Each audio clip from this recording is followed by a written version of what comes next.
파리 만나봤습니다. 저 살 수 있죠? 경기 광명 신안산선 지하터널 붕괴 사고 속보를 짚어보겠습니다. 여전히 한 명의 실종자가 72시간 동안 연락 두절. 아직은 애타게 이 실종자를 찾지 못한 상황이지만 일단 이튿날 또 한 명의 극적으로 구조된 사람이 있죠. 사고 발생 13시간 만에 20대 굴착기 기사의 생존담이 전해졌습니다. 다 됐어요 이제. 여기가 아파요. 오른쪽. 걱정하지 마시고 정신 바싹 차리세요. 추워요? 금방 이제 올라갈 겁니다.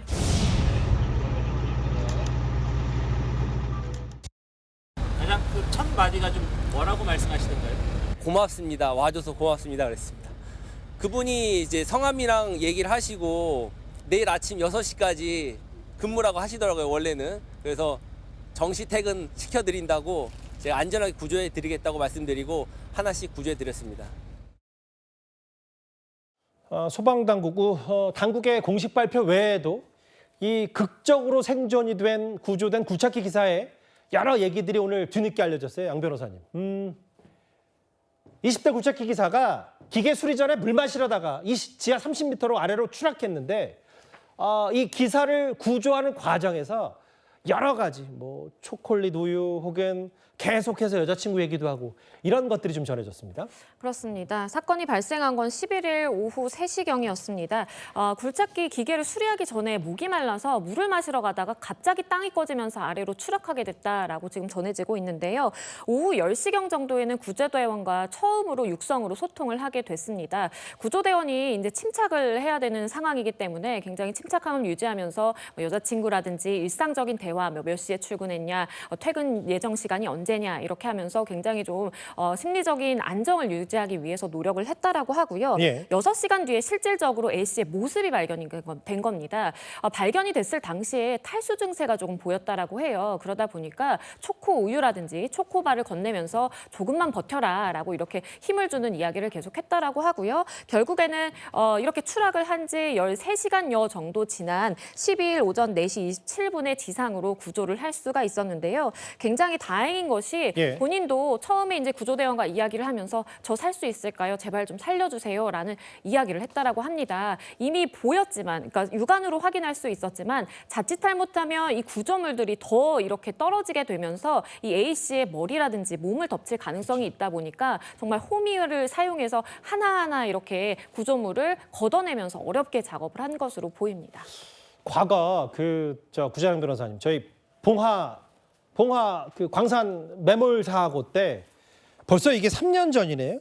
무너진 갱도에서 이제 나중에 구조된 광부들 한번 나중에 다 인터뷰했을 때 커피 믹스로 살았다. 이 당 섭취가 그래서 더 중요했던 것 같아요. 그렇죠. 무려 221시간을 커피 믹스를 먹으면서 버텼다라고 하는데 예. 커피 믹스를 먹기 위해서는 당연히 근처에 물도 있고 또 커피 믹스가 있는데 커피 믹스 하나의 칼로리가 굉장히 높습니다. 그래서 보통 한 포를 먹으면은 하루 성인 남성이 필요로 하는 칼로리의 뭐 40분의 1 정도는 채워진다. 그러니까 비상 상황이기 때문에 한 포 한 포 이렇게 아껴가면서 먹으면은 굉장히 연명을 하면서 버틸 수 있는 근간이 된다. 이렇게 볼 수 있죠. 그래서 이것은 뭐 비상 구조용으로 만든 것이나 이런 건 아니거든요. 예. 작업을 위해서고 사실 그 카페인 성분이 있어서 각성이 되기 때문에 이런 작업장에 항상 있게 마련인데 이런 매몰 사고가 났을 때는 일단 음식물로 섭취할 수 있는 거 그리고 안에 포로 이렇게 보온이 되고 있기 때문에 매몰 사고에도 불구하고 다른 이물질이 섞이지 않거든요. 그럴 경우에는 유용한 비상 음식으로 작용할 수 있다. 그래서 이번 사고에서도 그런 것이 굉장히 유효하게 작용했던 사례입니다. 근데 계속 좀 반가운 소식이 좀 빨리 들어와야 될 텐데 아직도 한 명의 실종 상태, 연락 두절 상태가 지금 만 3일째 이어지고 있어서 나흘째 수색 중인데 근데 새롭게 알려진 얘기 중에 양 변호사님 이게 지금 뭐 싱크홀이든 붕괴 사고든 최근에 장마철을 앞두고도 잇따르고 있는데 최대 20m 깊이의 지하 탐지 장비 도입을 검토했다가 무산됐다. 이거 정부가 좀 전사적으로 나서야 되는 건 아닌지 모르겠어요. 그렇습니다. 국토안전관리원이요, 2025년에 이제 우리가 어떻게 하겠다라고 낸 보고서가 있습니다.